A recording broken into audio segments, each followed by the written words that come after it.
Ay, let's fix ourselves. Guys, muni ang area. Tulugan na to under tourist class. So naka-aircon siya.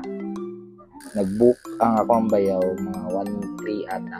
Ikabat og 1-3 ang booking sa tourist class. I don't know sa kanamik, pero silang ako lang kamayang na pila pod kay para at least kabalo mo kung mato mo og Bohol or magbarko mo padulong Bohol or any kind of area na connection destination na ng maong barko.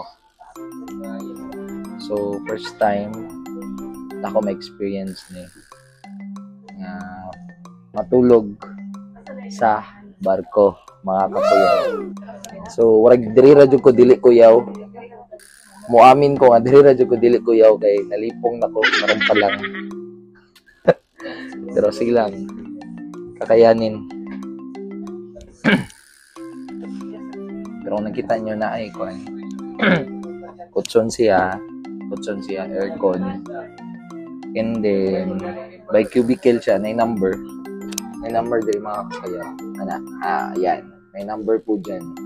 Okay, so para makabalo mo kung asa mo muligda or asa yung designated area. Kuyawan pero make sure magdala mo og at least habol kay wala jud sila given nga habol diri sa tourist class. Na ba? Asa?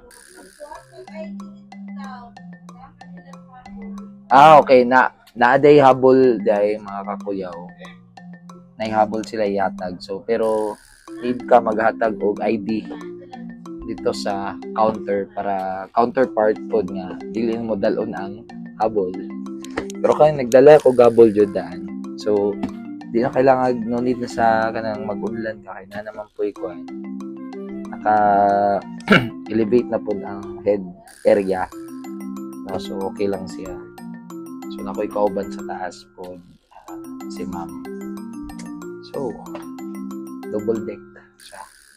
And then, napoy, every bunk, every double deck na siya daan compartment para sa life jacket. So, okay. Safety check. So, medyo tugnaw dyan siya mga kakuyaw. So, medyo nato in mind na magdala dyan sa jacket. Siyempre, hindi mawala sa mga biyahe natin. Og habol, then everything is provided. Okay na. Target time, estimated time, should I say no! Oh my God, what happened? Nakakatakot. Napalaw yung pinakalit, guys.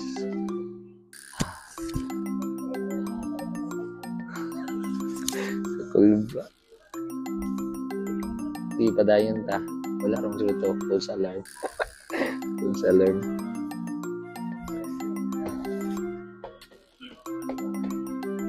Oh, estimated time from Port of Cagayan de Oro.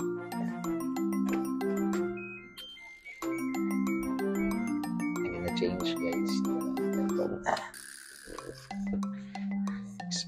Estimated time from Port of Cagayan de Oro to Bohol nasa 6 hours. So, ewan ko lang kung 5 hours or 6 hours. Basta, na ang estimated nga time na mabot dito. So, amot lang kung makatulog ko ani. Pero I hope makatulog at least mga 4 hours. Tapos sa 2 hours, mag-vlog tag-try diri sa barko. Okay? Ang concern na to diri ang mga kakuyaw. Kay wala kag siyempre kung dili kanan alipong-lipong pa jud ka pero sa tinod lang wala ko na-expect na stable siya gamay. I expect nga kuan ka na muliyok-liyok jud ang ay movement jud nga literal na diri sa bed. Pero so far okay ra man.